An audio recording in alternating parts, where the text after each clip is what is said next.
여러분들이 생각하실 때 지금 여러분들과 가장 가까운 사람은 누구이십니까?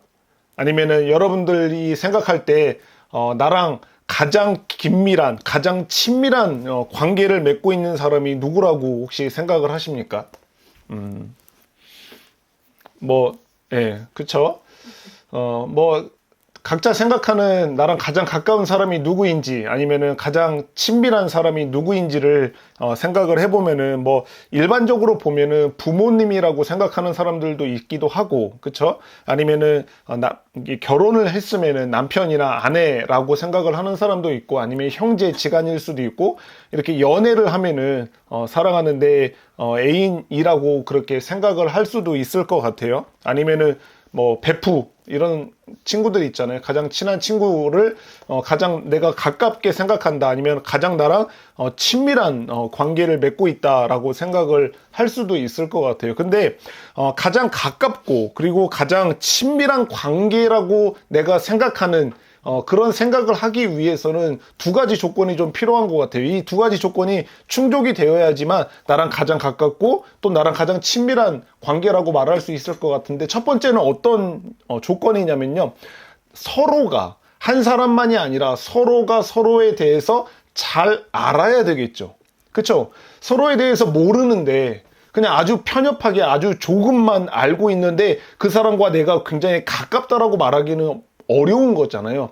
서로가 서로에 대해서 굉장히 잘 알고 있을 때 가깝다, 그리고 굉장히 친밀한 관계다라고 이야기를 할 수가 있을 것 같고, 또 두 번째 조건은 뭐냐면은 진심으로 서로를 사랑하는 관계여야지 가까운 관계, 친밀한 관계가 될 수가 있을 것 같아요. 사랑하지도 않는데, 내 마음속에 그렇게 사랑하는 마음이 없는데 그 사람과 내가 친밀한 관계를 맺고 있다라고 그렇게 말하는 사람은 아마 없을 것 같아요. 서로를 잘 알고 또 서로를 사랑하는 사람이라야 비로소 그렇게 가장 가깝다라고 이야기를 할 수 있을 것 같아요. 그런 관계이기 때문에, 그런 조건을 만족시키는 관계이기 때문에 부모지간에, 부모 자식지간의 그런 가까운 관계라고 할 수도 있을 것 같고, 그리고 부부지간에 너무나도 서로를 잘 알고 또 서로를 아끼고 사랑하는 이 부부지간에 서로 굉장히 친밀한 관계라고 이야기를 할 수 있을 것 같아요. 자, 그러면 여러분들이 생각하실 때 하나님에게 있어서 가장 가까운 존재, 하나님에게 있어서 가장 친밀한 존재라고 할 수 있는 존재는 어떤 존재가 있을까요? 여러분들 생각하실 때 하나님에게 있어서 가장 가까운 존재는 누구라고 생각하세요? 또 하나님이 생각하실 때 하나님이 가장 가까운 사람이다, 가까운 존재다라고, 가장 친밀한 존재다라고 할 수 있는 존재가 누구라고 생각을 하세요? 예수님. 예수님이 될 수도 있죠. 근데 이제 삼위일체 하나님을 제외하고 나서, 그러면은 조금 더 축소해서 하나님께서 창조하신 피조물 중에서 하나님과 가장 가깝고 친밀한 관계라고 할 수 있는 존재는 누구일까요? 하나님의 자녀라고 할 수도 있죠. 그래서 맞아요. 그것도 맞는 대답인데, 제가 생각할 때는 하나님에게 있어서 가장 가깝고 그리고 가장 친밀한 관계는 누구라고 생각을 하냐면 바로 사람이에요. 사람. 예. 천사도 아니라 바로 사람인 거죠. 왜 사람이 하나님과 가장 가깝고 하나님과 가장 친밀한 관계라고 생각을 하냐면요, 첫 번째 이유는요, 사람만이 하나님의 형상으로 창조함을 받았기 때문에 그렇습니다. 우리가 성경을 알고 있는 것처럼 하나님께서 모든 만물을 다 창조를 하셨지만 그 중에서 특별하게 하나님의 형상으로 지음받은 존재는 오직 사람뿐인 거예요. 하나님을 닮아서, 하나님의 형상을 닮아서 그 하나님의 형상을 통하여 피조한 그런 존재가 바로 사람이기 때문에 사람만큼 하나님을 잘 알고 하나님만큼 사람을 잘 아는 존재가 없는 거죠.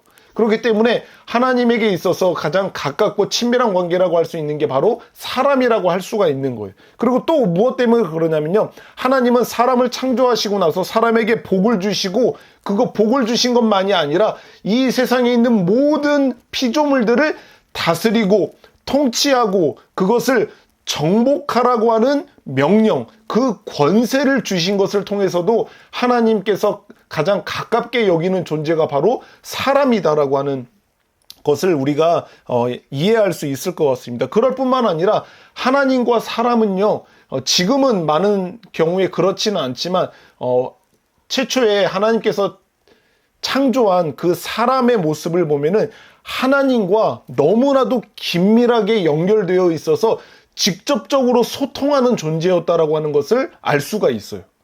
그냥 우리가 지금 여러분들과 제가 서로 앞에서 얼굴을 마주보면서 대화를 나누듯이 이렇게 소통하듯이 최초의 사람은요, 하나님과 이렇게 직접적으로 소통할 수 있는 사람이었어요.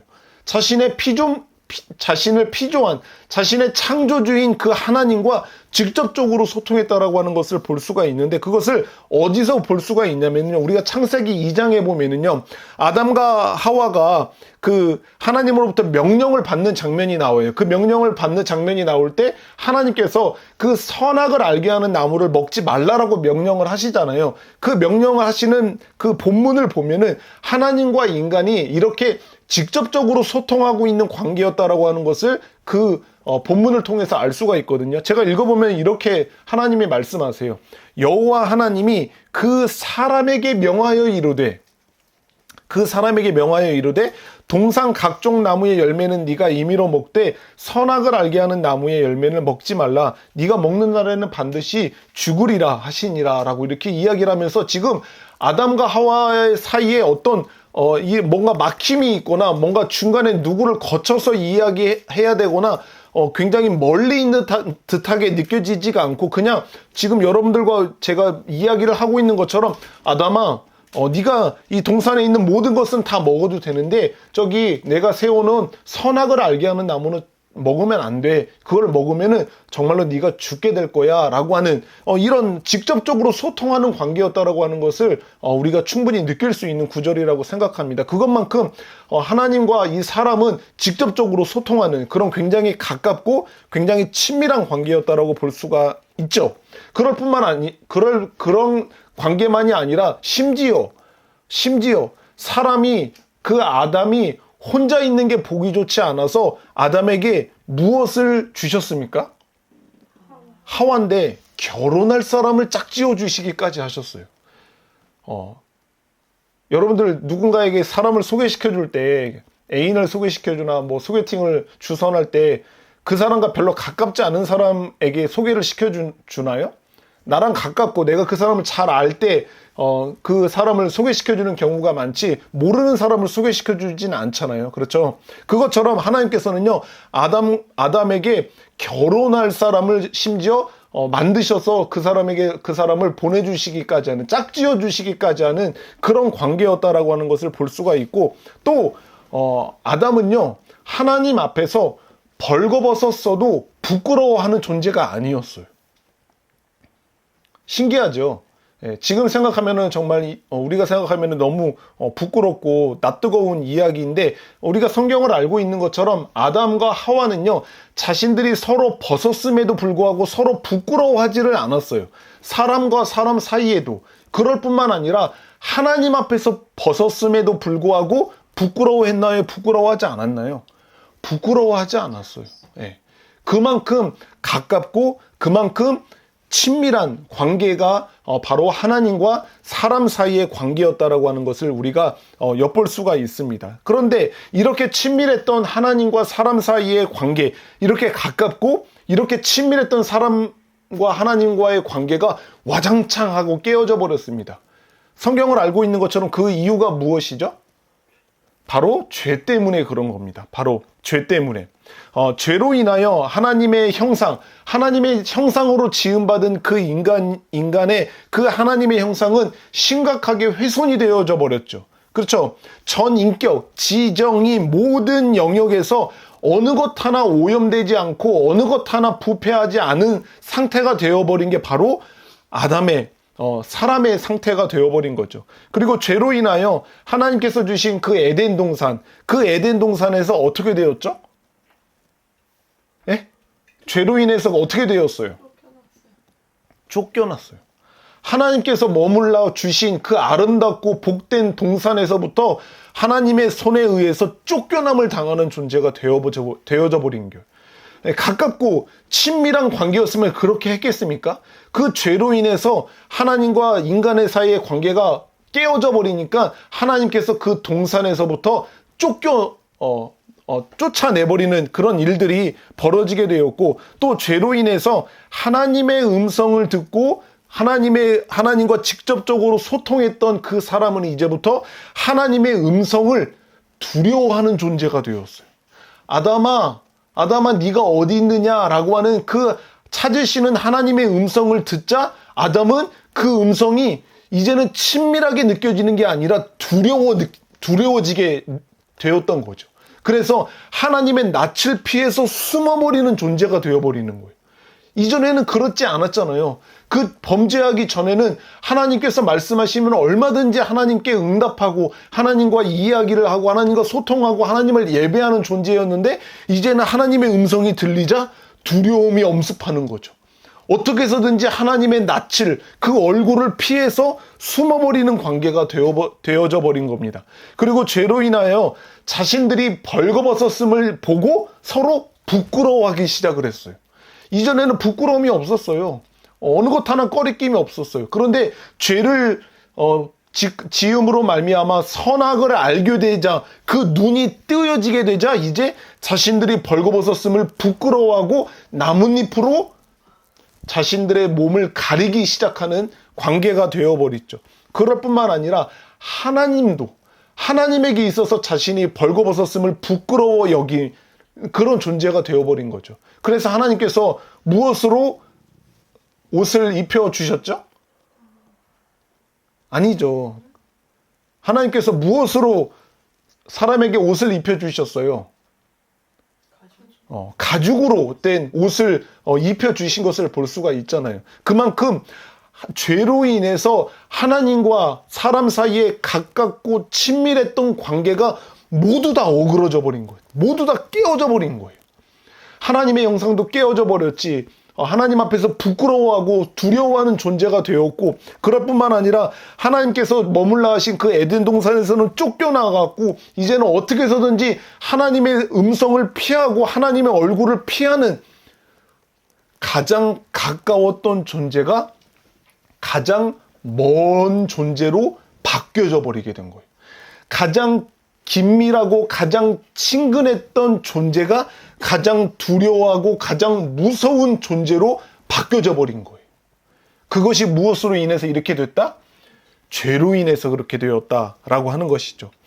이렇게 사람의 범죄함으로 하나님과 가장 가깝고 가장 친밀했던 관계는 모두 바뀌게 되었는데요. 하나님과는 아무리 다가가려고 해도 가까워질 수 없는, 정말 지금 우리가 살아가고 있는 이 세상뿐만 아니라 이 우주의 그 크기를 우리가 측정할 수 없지만, 그 우주의 크기가 넓은 그 우주의 크기만큼 하나님과 우리의 관계가 멀어져 버린 거예요.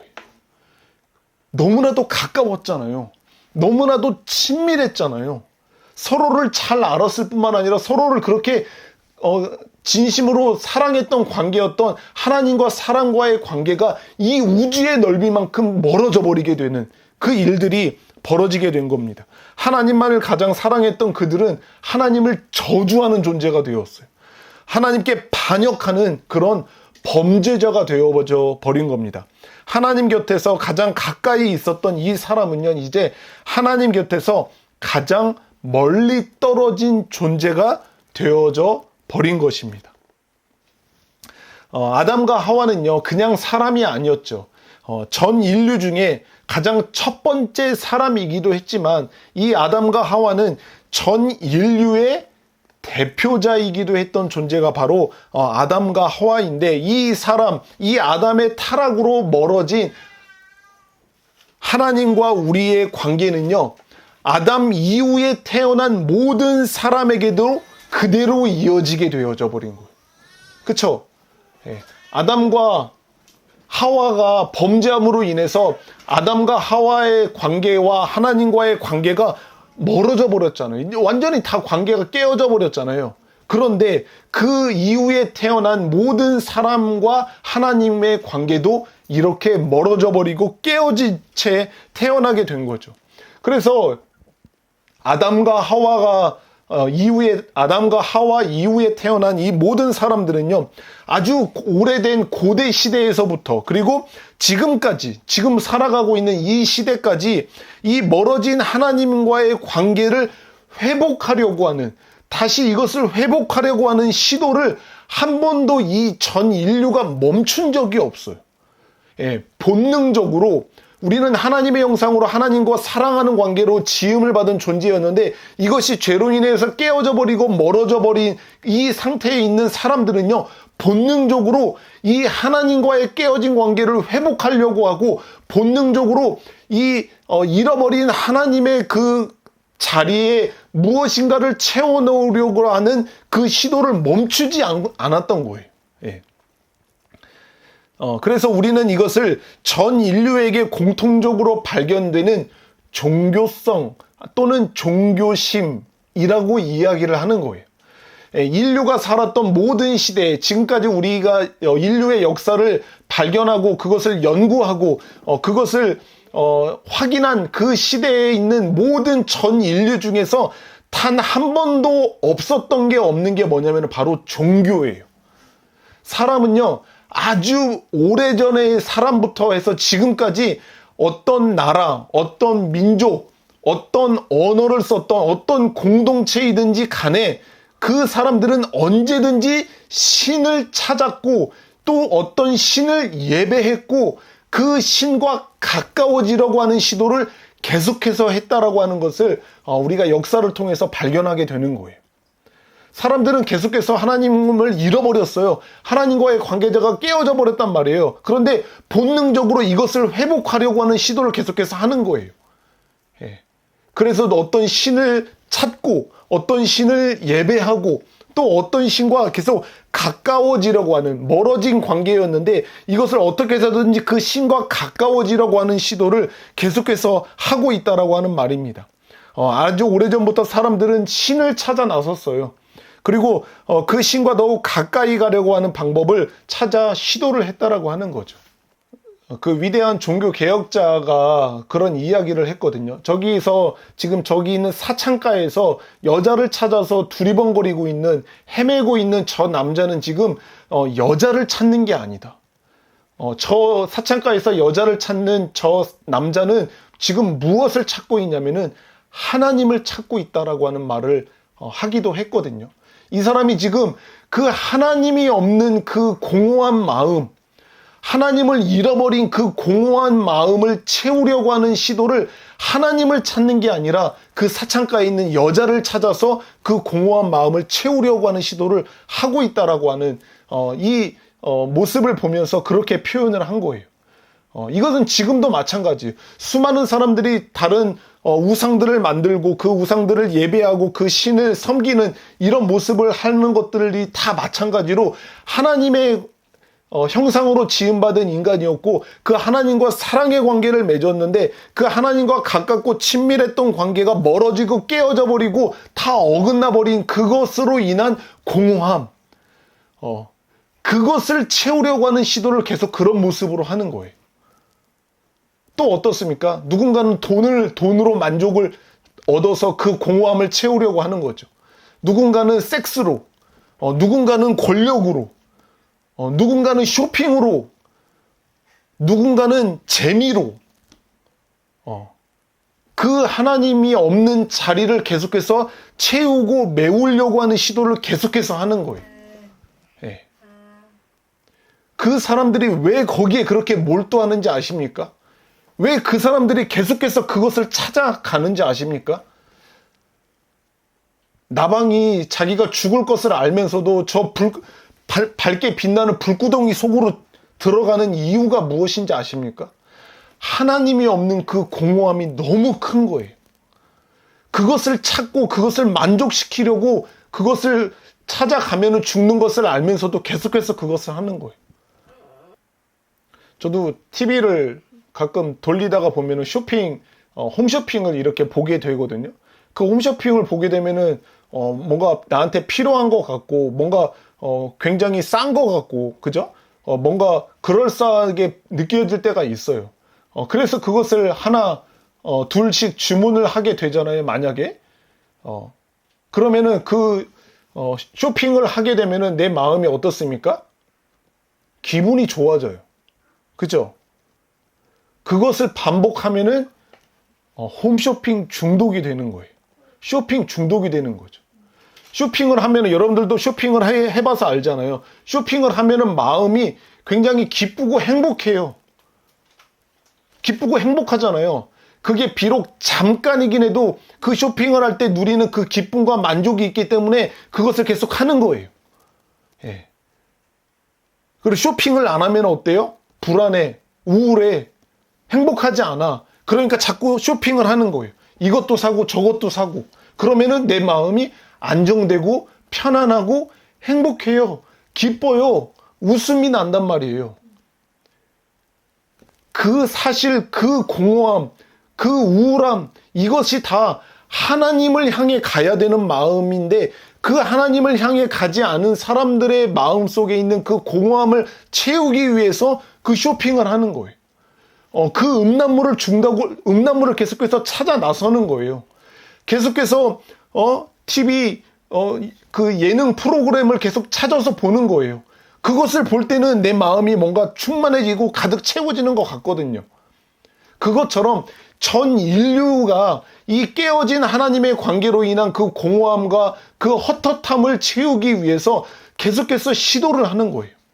하나님을 찾으려고, 어떤 신을 찾으려고 이 시도를 계속해서 하고 있는 것을 볼 수가 있습니다. 세상 사람들이 이 신에게 나아가려고 신을 찾고 그리고 신에게 계속해서 가까이 나아가려고 하는 시도를 무엇으로 계속해서 하고 있냐면요. 첫 번째는 기도예요. 기도. 사람들은 우리만 기도하는 게 아닙니다. 하나님을 믿지 않고 신을 믿지 않는 사람일지라도 사람들은 본능적으로 기도를 해요. 어떤 위급한 상황이 될 때도 그렇고 자기가 간절히 소원하는 것이 있으면은 그의 마음속으로 기도를 하는 것을 한단 말이에요. 이것들이 다 무엇이냐면은 어떤 신을 찾는 거예요. 잃어버린 신을 찾는 거고 그 신에게 가까이 나아가려고 하는 시도를 하고 있는 것을 볼 수가 있어요. 왜냐면은 그 기도라고 하는 것은요. 신에게 뜻을 묻기도 하고 그리고 신에게 어떤 음성을 듣기도 하려고 하는 그런 시도를 하는 건데 그 신과 이 기도를 통해서 마음을 나누려고 하는 거예요. 예. 어떤 신과 내가 기도하는 것을 통해서 그 신과의 나의 마음을 서로 나누려고 하는 시도를 하는 거죠. 점점 가까워지려고 하는 거죠. 그래서 어떤 사람들은 기도를 하게 이런 기도의 종류를 통해서 계속해서 기도하면 기도할수록 뭔가 신과 더욱 가까워지고 더욱 친밀해지고 더 굉장히 긴밀한 관계를 맺고 있다라고 하는 생각을 갖는 사람들이 많아요. 예. 그리고 또 사람들은요, 명상을 통해서 이 신과 더욱 가까이 다가가려고 하는 시도를 합니다. 이 명상을 하게 되면은 마치 신령한 존재, 어떤 존재인지는 명확히 모르지만 그 명상을 조용하게 집중해서 명상을 하다 보면은 그 어떤 신적인, 내적인 존재와 내가 연결되어 있다라고 하는 그런 느낌을 받게 돼요. 그러면은 이것을 더 명상을 하면 할수록 깊이 있게 명상을 하면 할수록 그 어떤 신적인 존재와 내가 긴밀하게 연결이 되어 있다라고 하는 그런 생각을 갖게 되는 거죠. 그러니까 이 명상을 통해서 신과 가까워지려고 하는 것을 하고 있고 또 뿐만 아니라 어떤 경전을 읽는 거죠. 성경이기도 하지만 또 다른 어떤 종교의 경전들을 읽고 그것을 공부를 하는 거예요. 그래서 그 신이 갖고 있는 어떤 뜻, 그 신이 갖고 있던 어떤 교훈, 이것들을 공부하고 깨달아 알아서 신과 가까워지려고 하는 그런 시도를 계속해서 하고 있고 그럴 뿐만 아니라 사람들은요, 자선 활동, 누군가를 도와주는 이 자선 활동을 통해서 신과 가까워지려고 하는 시도를 계속해서 하는 겁니다. 어렵게 사는 사람들, 힘들게 사는 사람들, 고통 가운데 있는 사람들, 그 사람들을 생각하면서 이타적인 어떤 자신의 헌신과 희생의 이런 행동들을 통해서 그 신과의 관계를 맺으려고 하는 거예요. 내가 이렇게 도와주며, 내가 이렇게 선을 행하고 이런 이타적인 행동을 하면은 그 신과 내가 좀 더 가까워지는 것 같은 느낌을 받게 되는 거죠.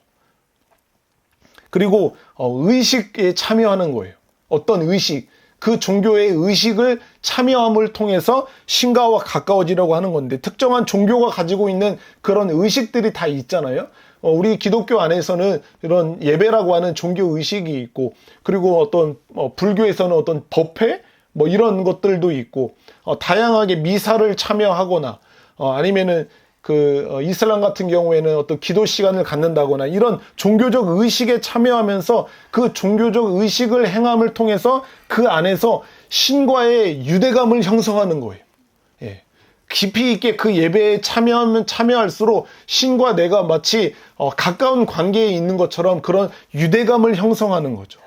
이렇게 사람들은요, 깨어져 버린 하나님과의 관계, 멀어져 버린 하나님과의 관계를 회복하고 그것을 찾으려고 하고 그 잃어버린 신을 찾고자 하는 마음으로 기도도 하기도 하고 명상도 하고 경전을 읽거나 아니면은 자선활동과 또 의식에 참여하는 이런 활동들을 해서 계속해서 그 공허함과 헛헛함을 채우려고 하는 시도를 계속해서 하는 거예요. 예, 계속해서 멈추지 않고. 교회 안에서는 어떻습니까?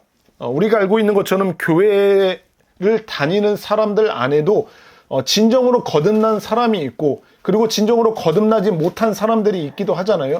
그런데 이 교회 안에 있는 다양한 사람들이 하나님께 더 가까이 가려고 하는, 또는 하나님을 찾으려고 하는 그런 시도를 교회 안에서도, 교회 다니는 사람들도 시도를 하고 있어요. 어떻게 시도를 하고 있냐? 우리가 알고 있는 것처럼 하나님의 율법을 철저히 지키는 것을 통해서 하나님과 더 가까이 가려고 하는 시도를 하는 거예요. 내가 이런 하나님의 법을 더 지키면, 더 잘 지키며, 더 철저히 지키면 내가 하나님과 마치 더 가까워진 것 같은 느낌을 받는 거예요. 예. 여러분들도 그런 경험을 해보신 적 있으세요? 예. 뭐 이와 좀 유사할 수가 있는데 어떤 거냐면요. 여러분들이 일주일 동안 살아가면서 교회에서 행하는 모든 예배에 빠지지 않았어. 모든 기도 모임에 빠지지 않았어. 그리고 매일같이 성경도 읽었어. 예, 성경도 읽었어. 그리고 교회에서 하라고 하는 여러 가지 큐티도 하고 봉사도 하고 모임도 다 참여를 했어요. 그러면은 여러분들의 마음속에 그 하나님을 향한 사랑함과 하나님을 향한 그런 경외함이 없어도 이런 외적인 어떤 행동들을 하고 나면은 마치 내가 하나님과 더 가까워지고 굉장히 거룩해지고 경건한 사람인 것처럼 생각이 들 때가 있어요, 없어요? 있어요. 예.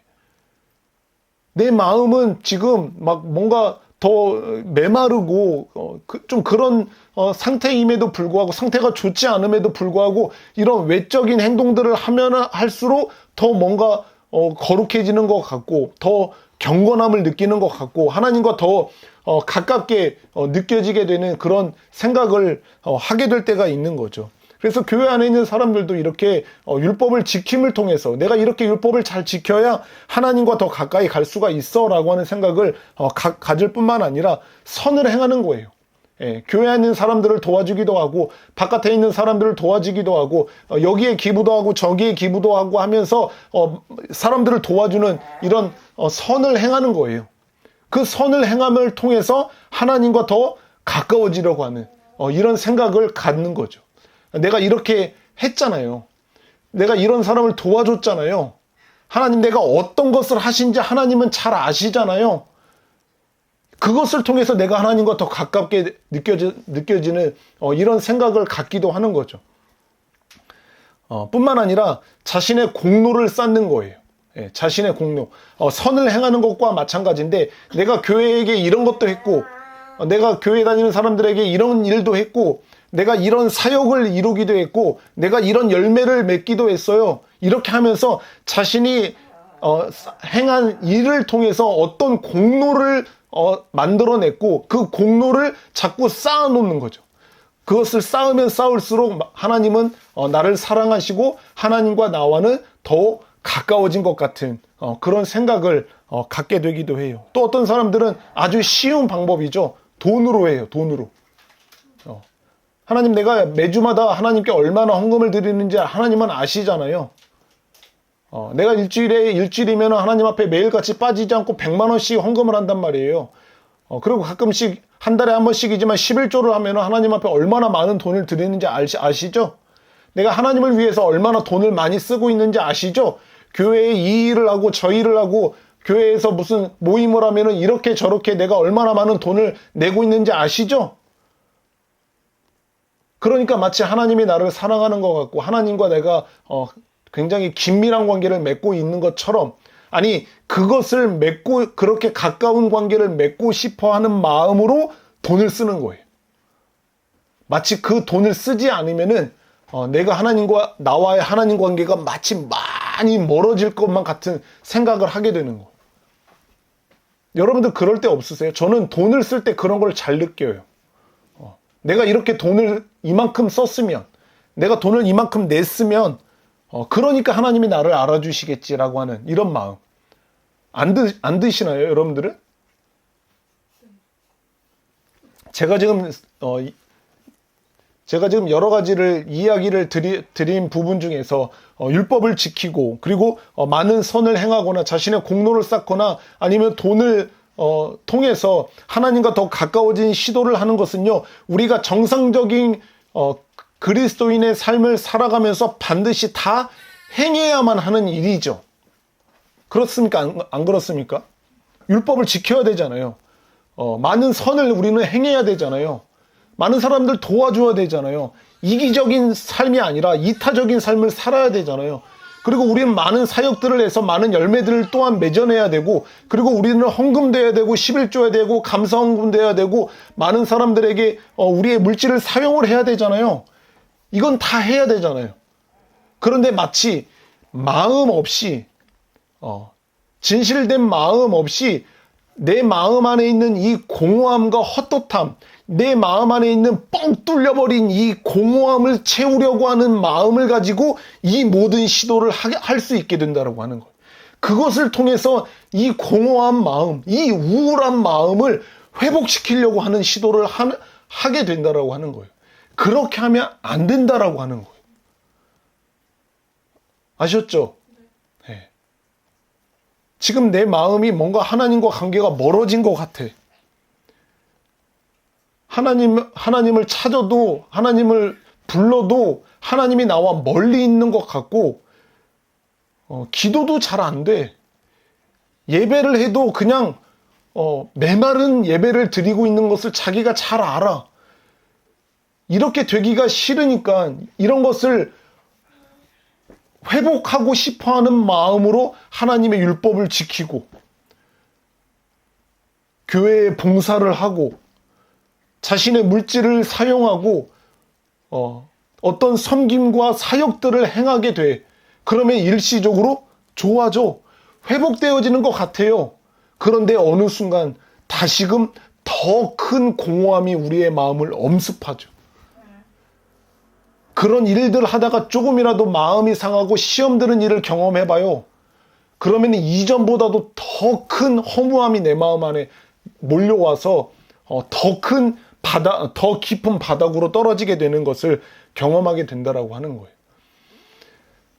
하나님의 형상으로 지음받은 하나님과 가장 가깝고 가장 긴밀하게 친밀했던 관계였던 이 사람이 죄로 인해서 하나님의 형상이 깨어져 버리고 하나님과의 관계가 멀어져 버린 이것을 회복하려고 하는 시도를 전 인류가 계속해서 시도를 하고 있는 거예요. 이것을 회복하려고 하는 시도를 하나님이 없음으로 인한 이 막막함, 이 공허함, 이 헛헛함을 채우려고 하는 시도를 계속해서 행할 뿐만 아니라 교회 안에 있는 사람들도 이런 헛된 시도를 계속해서 하고 있는 것을 볼 수가 있습니다. 그런데 이것은 사람의 방법으로 그 깨어진 관계를 회복하려고 하는 시도였고, 하나님께서 자신과 사람 사이에 깨어져 버린, 멀어져 버린 이 관계를 회복하려고 하는 하나님의 방법은 우리의 방법과는 달랐던 거예요. 하나님께서 그 관계를, 깨어진 관계를 회복하시려고 하는 그 방법을 찾은 방법이 무엇이냐면 바로 대리자를 통한 구속인 거예요. 대리자를 통해서 이 깨어진 관계를 회복하시고자 하는 방법을 찾으신 거예요. 오늘 본문 다시 한번 읽어봅시다. 오늘 본문 18절 다시 읽어보겠습니다. 시작. 그리스도께서도 단번에 죄를 위하여 죽으사 의인으로서 불의한 자를 대신하셨으니 이는 우리를 하나님 앞으로 인도하려 하심이라. 아멘. 여기까지만. 의인으로서 불의한 자를 대신하셨대요. 의인인 예수님께서 불의한 우리 죄인을 대신하셔서 죽으셨는데, 그것은 왜 그렇게 하셨냐면은 우리를 하나님 앞으로 인도하려고, 이 우주의 크기보다도 더 큰 간격으로 멀어져 버린, 그 깨어져 버린 하나님과의 우리의 관계 속에서 우리를 하나님 앞으로 우리를 인도하시기 위해서 의인이신 그 예수님께서 불의한 죄인인 우리를 대신해서 죽으셨다라고 하는 것을 오늘 성경이 지금 이야기를 하고 있는 거예요. 하나님께서는 아셨어요. 하나님께서는 인간 편에서는 더 이상 소망이 없다라고 하는 것을 아셨어요. 하나님과 언약을 맺었지만, 그 너무나도 귀한 하나님과의 언약을 맺었지만 그 하나님의 언약을 깨어버렸잖아요. 하나님을 배신하고 하나님을 반역하고 떠나버린 그 인간이었기 때문에 더 이상 인간에게는 소망이 없다라고 하는 것을 하나님은 아셨어요. 그래서 그들 스스로의 방법으로는 더 이상 이 깨어진 관계를 회복할 수 없다라고 하는 것을 하나님은 아셨기 때문에 구약 성경에서부터 계속해서 대리자를 통해서, 그 사람으로서는 할 수 없는 그것을 대리자를 통해서 구속하시는 하나님의 방법을 찾으셨던 거예요. 그리고 그것을 사람들에게 알려주셨어요. 구약에서부터.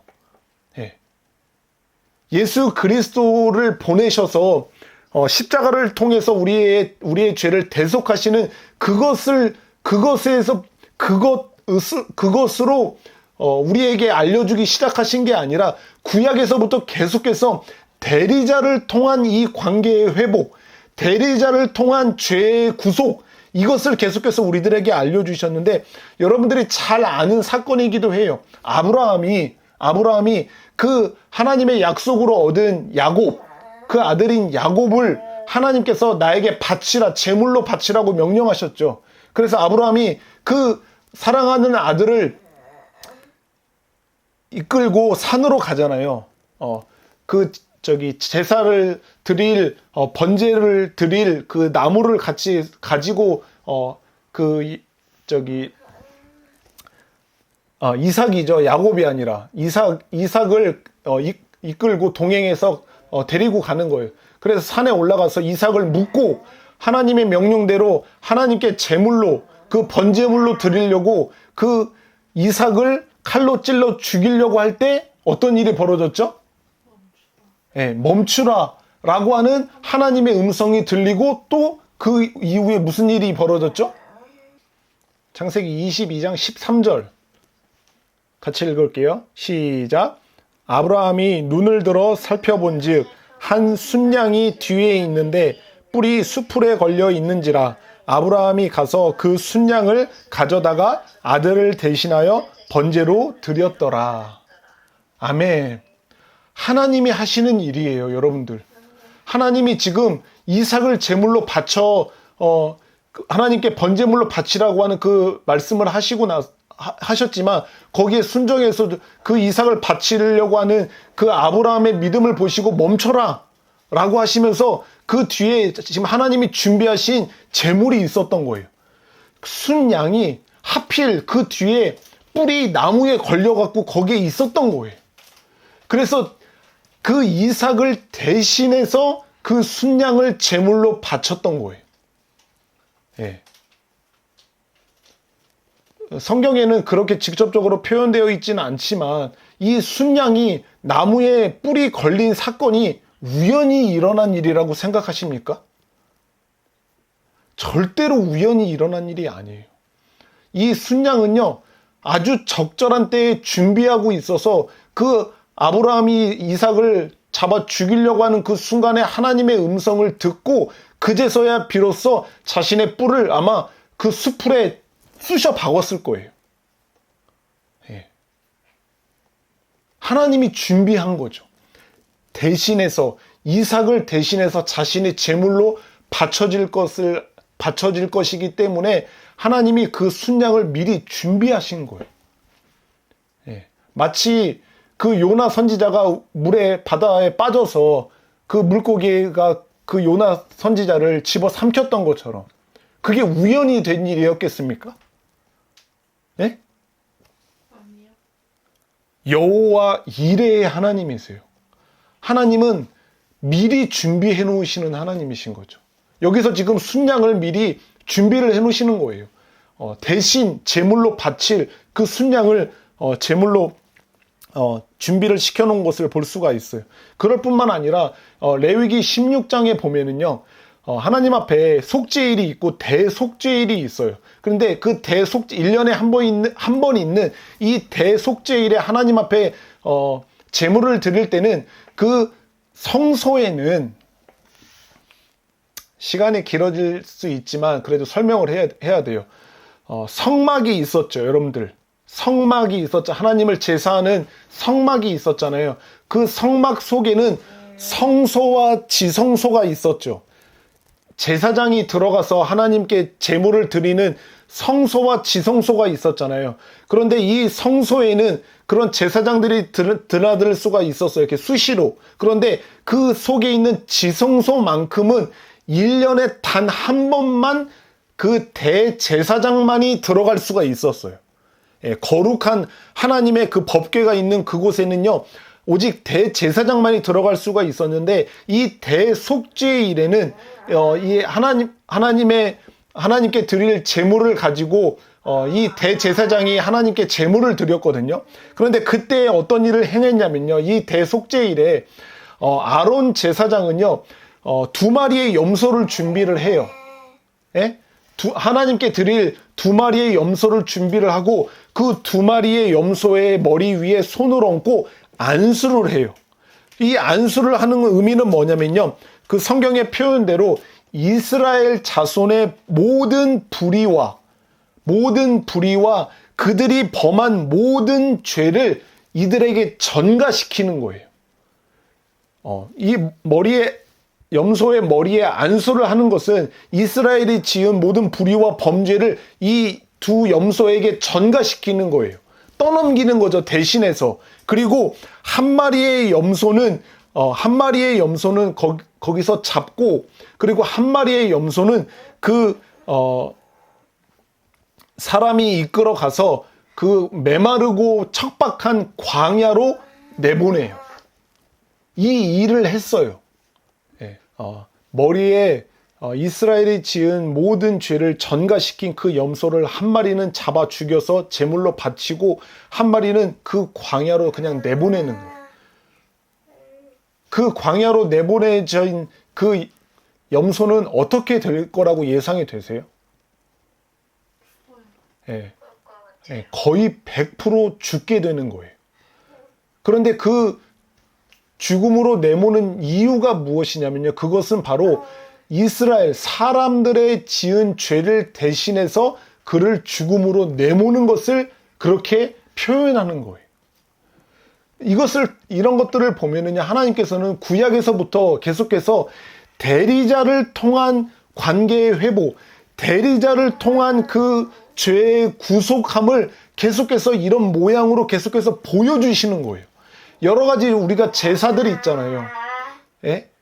하나님께 드렸던 구약 성경에서 이스라엘 백성들이 하나님 앞에 드렸던 여러 가지 제사 제도들도 다 마찬가지예요. 그 죄를 그 제물에게 전가시키고 그 제물을 잔인하게 그 피를 쏟고 그것을 다 각을 뜨고 불에 다 태워버리는 이것들이 바로 그 제물이 대신해서 그 사람의 죄를 뒤집어 쓰고 죽는 이것을 계속해서 보여주는 거죠. 예. 그 제물을 드릴 때 보면은 성경에 레위기 1장 4절에 이렇게 표현을 하고 있어요. 그는 번제물의 머리에 안수할지니 그를 위하여 기쁘게 받으심이 되어 그를 위하여 속죄가 될 것이라 라고 이렇게 말씀하고 있는 것을 통해서도 우리는 하나님께서는 대리자를 통해서 하나님께 사람들을 구속하시고 그들의 죄를 용서하신다라고 하는 이것을 계속해서 보여주시는 것을 볼 수가 있습니다. 고린도후서 5장 21절에 보면 이렇게 기록이 되어 있어요. 하나님이 죄를 알지도 못하신 이를 우리를 대신하여 죄로 삼으신 것은 우리로 하여금 그 안에서 하나님의 의가 되게 하려 하심이라. 아멘. 이게 하나님의 방법이었던 거예요. 죄를 알지도 못하신, 오늘 표현에 의하면 의인으로서 우리를 대신하여 죄를 삼으신 거, 불의한 자를 대신하셨다라고 하는 거죠. 예. 의인으로서 불의한 자를 대신한 이것을 우리들에게 말씀하고 있어요. 그런데 이게 하나님의 방법이거든요. 하나님은 사람에게는 더 이상 이제 소망이 없는 걸 아셨어요. 사람들이 계속해서 신을 찾는다고 했잖아요. 어떻게 해서든지 깨어진 관계를 회복하려고 하고 뭔가 하나님이 없는 자리를 뭔가 다시 다른 것들로 채워넣으려고 하는 이 시도를 계속해서 하고 있는 것을 아셨지만 그것으로는 회복할 수가 없고 그것으로는 찾을 수가 없어. 그것으로는 소망이 없다라고 하는 걸 하나님이 아시고 그것이 아니라 내가 세운 방법, 대리자를 통한 이 구속의 방법을 하나님은 아시고 그 방법을 사람들에게 이야기를 하신 거예요. 그런데 세상 사람들은 이 하나님께서 세우신 방법을 좋아하질 않아요. 왜냐하면요, 자신의 인생의 주체가 되는 것은 자신이잖아요. 자신의 인생의 주인공은 늘 자신이 되어야 돼요. 그렇기 때문에 이 관계를 회복하고 여기서 이 죄로부터 구원함을 받는 것들도 자신의 힘과 노력과 능력으로 이 일을 이루어야 돼요. 내가 그것을 이루어야 되는 게 사람들이 원하는 방법인 거예요. 그래서 이 세상 사람들은요, 내가 능력이 있어서 내가 내 인생의 주체자가 되어서 스스로 구원에 이르려고 하는 그 생각과 그 시도를 멈추지 않고 계속해서 하고 있는 거예요. 그런데 하나님께서 세우신 대리자를 통한 구속, 너는 할 수가 없으니까 내가 너 대신해서, 너 무능력한 너를 대신해서 대리자를 통해서 너를 구속할 거야, 너를 구원할 거야 라고 하는 이 이야기를 달가워하지 않아요. 왜 그렇게 해요? 그러면 나는 뭐예요? 내가 무슨 능력이 없긴 내가 무슨 능력이 없어요. 나는 할 수 있어요. 나는 선을 행할 수 있단 말이에요. 나는 그럴 힘과 능력이 나에게 있어요. 보세요, 내가 해낼게요. 이렇게 생각을 하는 거예요. 그러니까 하나님께서 세우신 그 방법을 좋아하질 않아요. 아, 됐어요. 노 땡큐예요. 저는 그거 별로 좋아하지 않아요. 제가 한번 해볼게요. 라고 하는 거죠. 하지만 다른 방법은 없습니다. 유일한 방법이 바로 대리자를 통한 구속인 거예요. 대리자를 통한 회복인 거죠. 이것이 진정으로 우리가 말하는 좋은 소식인 거예요. 이것이야말로 우리가 바라는 진정한 복음이라고 하는 겁니다. 사람으로서는 할 수 없는 그것을 하나님께서 대리자를 통해서 우리를 대신해서 하나님이 누군가를 통해서 그 일을 이루시는 것, 이것이 바로 복된 소식이고 좋은 소식입니다. 할렐루야. 아멘. 제가 얼마 전에 TV를 보면서 그런 것을 봤거든요. 시골 마을에 있는 한 수도가에서 어떤 사람이 이거를 발견한 거예요.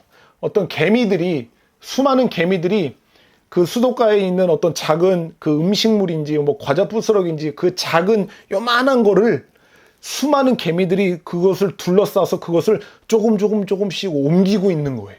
여러분들도 그거 보신 적 있으시죠?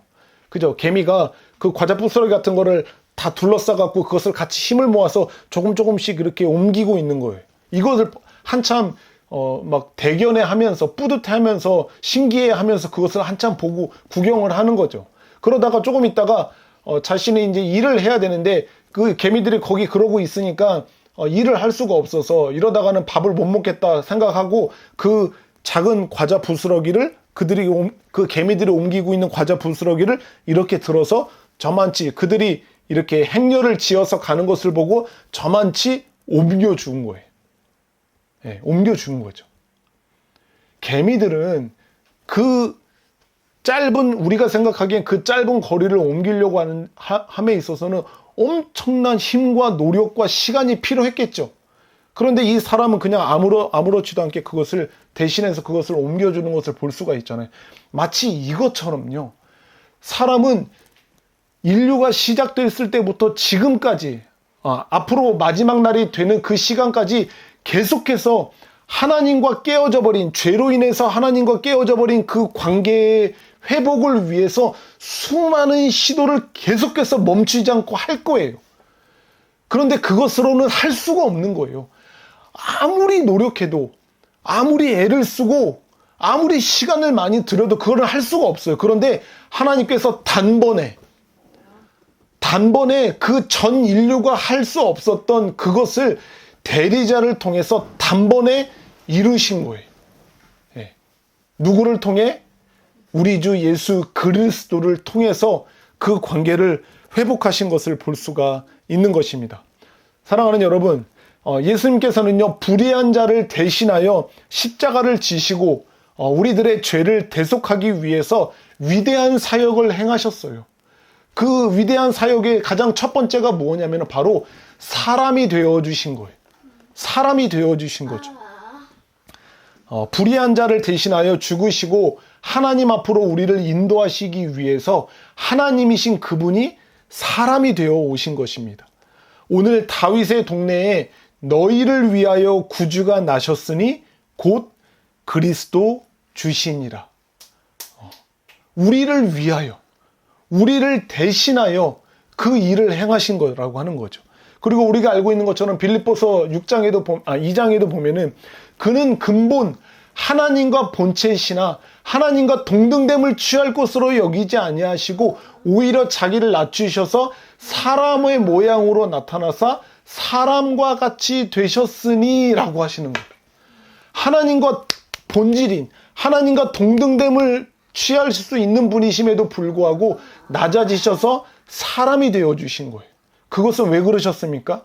불의한 우리, 죄인인 우리를 하나님 앞으로 인도하시기 위해서 사람이 되어 주셨다라고 하는 것을 말하고 있고, 그리고 우리 주 예수 그리스도께서는 율법의 제정자이세요.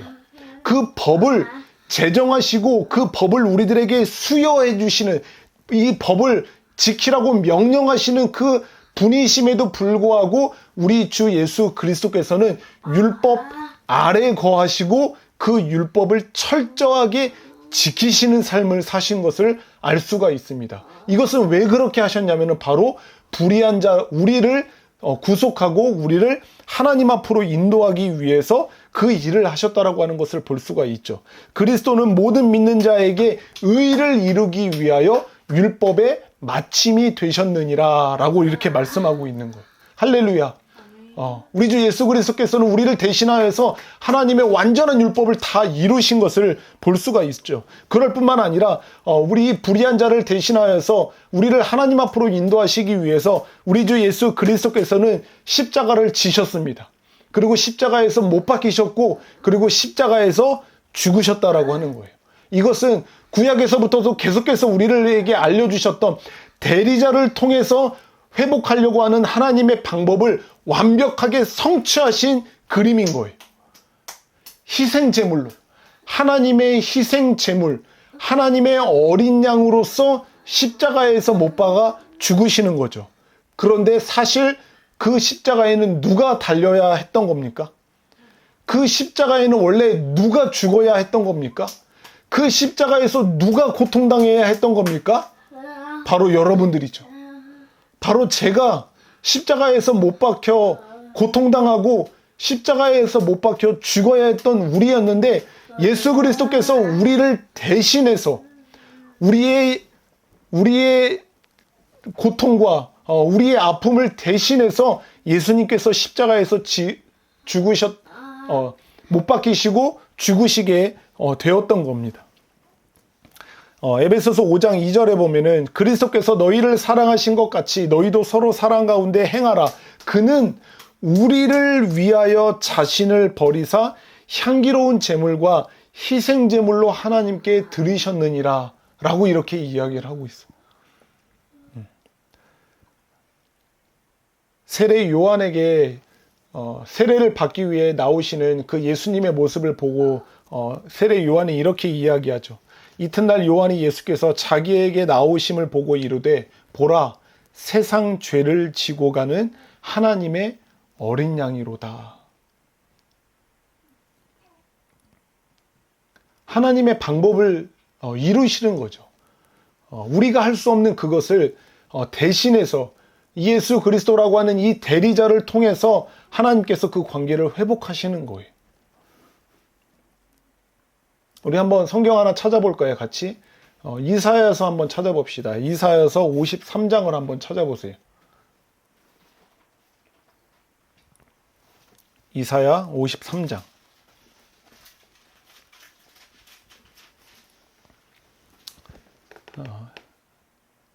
이사야 53장입니다.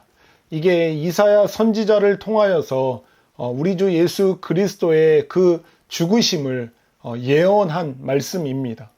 그것을 생각하시고 여러분들이 제가 읽을 테니까 한번 예수 그리스도를 떠올리시면서 이 본문을 함께 따라오시면 좋겠습니다. 2절부터 읽어볼게요. 그는 주 안에서 자라나기를 연한 순 같고 마른 땅에서 나온 뿌리 같아서 고운 모양도 없고 풍채도 없은즉 우리가 보기에 흠모할 만한 아름다운 것이 없도다. 그는 멸시를 받아 사람들에게 버림받았으며 간고를 많이 겪었으며 질고를 아는 자라. 마치 사람들이 그에게서 얼굴을 가리는 것 같이 멸시를 당하였고 우리도 그를 귀히 여기지 아니하였도다. 그는 실로 우리의 질고를 지고 우리의 슬픔을 당하였거늘 우리는 생각하기를 그는 징벌을 받아 하나님께 맞으며 고난을 당한다 하였노라. 그가 찔림은 우리의 허물 때문이요 그가 상함은 우리의 죄악 때문이라. 그가 징계를 받음으로 우리는 평화를 누리고 그가 채찍에 맞음으로 우리는 나음을 받았도다. 우리는 다 양 같아서 그릇 행하여 각기 제 길로 갔거늘 여호와께서는 우리 모두의 죄악을 그에게 담당시키셨도다. 아멘. 아멘. 이게 하나님의 방법이었던 거예요. 전 인류가 시도하는 스스로 무엇인가를 이루려고 하는 그 방법이 아니라 대리자를 통한 구속, 예수 그리스도라고 하는 그 대리자를 통해서 하나님과 깨어진, 사랑과의 깨어진 그 관계를 회복하시고자 하는 하나님의 방법을 지금 여기서 이야기를 해주고 있는 겁니다. 우리를 대신하기 위하여 저와 여러분들의 죄에 대한 형벌을 대신하기 위하여 그리고 여러분을 하나님 앞으로 인도하시기 위해서 대리자가 되신 우리 주 예수 그리스도께서는 십자가를 지셨다라고 하는 말입니다. 이제 말씀을 마무리하려고 하는데요. 인간의 자력으로, 인간의 스스로의 힘으로 하나님께 계속 가까이 가려고 하면 할수록, 그리고 하나님을 찾으려고 하면 찾을수록 하나님과 사람 간의 관계는 계속해서 멀어지게 되는 겁니다. 가만히 있을 때는 덜 해요. 그런데 오히려 그 마음속에 있는 공허함과 헛헛함과 이 우울함과 이 무력함을 다른 방법으로 채우려고 하는 시도를 행하면 행할수록 하나님과 우리 죄인의 관계는 계속해서 더 멀어지게 되어져 있어요. 왜냐하면 그게 바로 죄악이고 우상 숭배이기 때문에 그런 거예요. 그것을 하면 할수록 더 우상 숭배를 하는 거죠. 더 죄를 짓는 거기 때문에 더 멀어지게 되는 거죠. 그런 사람들은요 결코 하나님을 만날 수가 없어요. 자신이 하나님을 찾고 자신이 하나님의 법을 지키고 자신이 선을 행하고 자신의 공로를 쌓고 돈을 더 드리고 하면 할수록 하나님은 더 만날 수가 없게 되는 거죠. 그런 사람은 하나님이 만나주시지를 않습니다. 결코 만나주시지를 않는 거죠. 스스로의 노력을 멈추고 불의한 죄인들을 대신하여 죽으시고 부활하신 예수 그리스도를 붙들어야 되는 거예요. 그 모든 인간의 시도와 노력과 그 모든 행동들을 멈추고 우리를 대신해서, 우리 불의한 자를 대신해서 그 십자가를 지신, 그리고 거기서 죽으시고 부활하신 예수 그리스도를 우리가 붙들어야 되는 거죠. 범죄한 죄인들로서는 결코 이룰 수 없는 그것을 대신해서 이루신 우리 주 예수 그리스도를 바라봐야 되는 거예요. 그것만이 희망인 거예요. 전 인류가 그토록 원해 수많은 수고와 노력을 했어도 이룰 수 없는 그것을 대신해서 성취하신 우리 주 예수 그리스도를 믿어야 하는 것입니다. 우리를 대신하여 죽으신 예수 그리스도이십니다. 그분께서 우리를 대신해서 십자가에서 하나님의 형벌을 받고 죽으셨어요. 저와 여러분들이 받아야 하는 거잖아요. 저와 여러분들이 지은 그 무서운 죄악들의 당연한 죄값으로 우리가 그 십자가에서 받아야 되는 형벌이잖아요. 그런데 예수님이 우리를 대신해서 그 형벌을 받으신 겁니다. 그리고 그분께서는 우리를 대신해서 모든 것을 이루어 주셨어요. 우리가 이룰 수 없는 그 모든 것을 대신해서 우리 주 예수 그리스도께서 십자가를 통해 이루어 주신 겁니다. 그리고 그분께서는 우리를 대신해서 모든 것을 다 성취하신 거예요. 우리가 그토록 원했던 그것, 우리가 잃어버려서 다시 찾고자 했던, 우리가 깨어뜨려 버려서 그 다시금 원래의 모습으로 되돌릴 수 없었던 그 원래의 모습을 우리 주 예수 그리스도께서 우리를 대신해서 모두 다 성취하셨다라고 하는 말입니다. 고린도서 5장 15절인데요. 그가 모든 사람을 대신하여 죽으심은, 그가 모든 사람을 대신하여 죽으심은 살아있는 자들로 하여금 다시는 그들 자신을 위하여 살지 않고 오직 그들을 대신하여 죽었다가 다시 살아나신 이를 위하여 살게 하려 하심이라. 아멘. 아멘. 예수 그리스도께서 왜 우리를 대신하여 죽으신 줄 아십니까? 예수 그리스도께서 왜 우리를 대신하여 성취하신지 아십니까?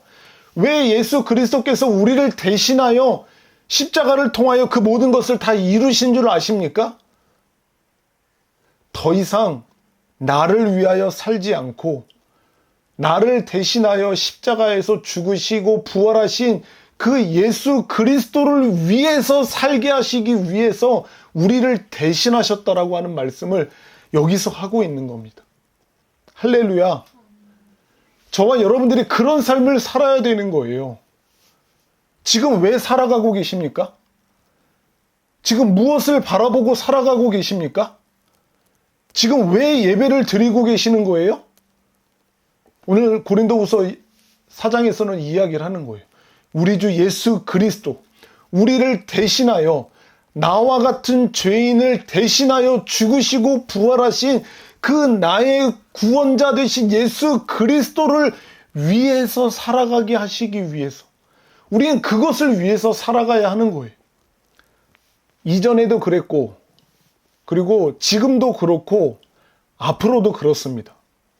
우리가 할 것은 아무것도 없어요. 우리가 해야 될 것은 아무것도 없습니다. 하나님의 아들 되신 우리 주 예수 그리스도께서 우리의 과거와 현재와 미래의 모든 죄에 대한 형벌을 대신 다 받으셨어요. 여러분들 잊지 마세요. 우리가 지은 모든 죄에 대한 값을 예수 그리스도께서 십자가에서 이미 다 치러주셨어요. 그래서 이제는 우리가 더 할 게 없어요. 헌법에도 나와 있어요, 여러분들. 일사부재리 원칙이라고 들어보셨어요? 일사부재리의 원칙. 한 번 선고를 받고 한 번 심판을 받은 그 죄에 대한 그 어떠한 기소나 재판이나 형벌이 받을 수 있지 않다라고 하는 거예요. 우리의 죄값은 이미 재판을 받았어요. 이미 형벌이 다 치러졌다라고 하는 거죠. 여기에 대해서 우리가 그 누구도 그 무엇으로도 또다시 그 죄, 우리의 죄에 대한 책임과 그 형벌을 물을 수 있는 사람은 없어요. 예, 이미 다 죄값이 치러졌기 때문에. 그래서 우리가 할 수 있는 것은 아무것도 없는 거예요. 아무것도 없는 거죠. 이전에도 그랬고 앞으로도 그렇습니다.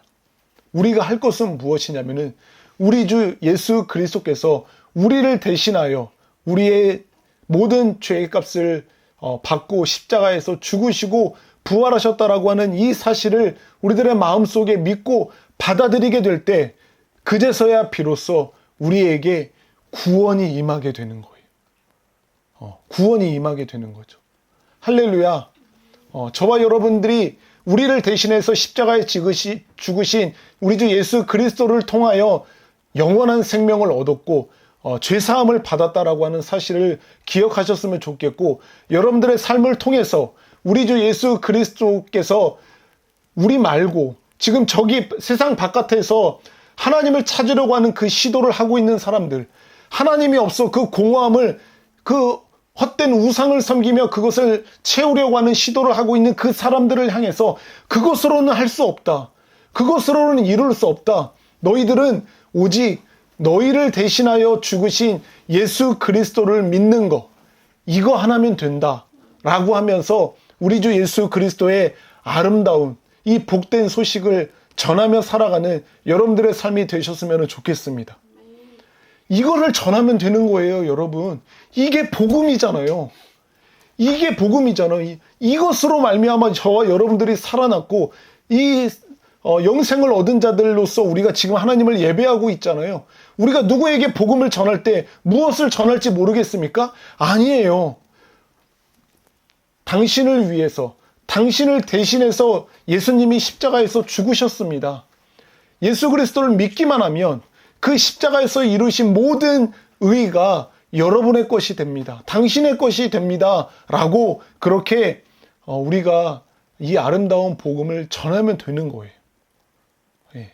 그럴 때 그 복음 속에 역사하시는 성령님께서 우리가 그토록 간절히 원하는 구원을 그 사랑하는 사람들에게 허락하여 주신다라고 하는 거죠. 우리 사랑하는 살아나는 교회 우리 가족 여러분, 여러분들을 대신하여 예수 그리스도께서 죽으셨음을 잊지 않으셨으면 좋겠어요. 저와 여러분들을 대신하여 죽으신 우리 주 예수 그리스도의 그 은혜가 우리의 삶을 덮죠.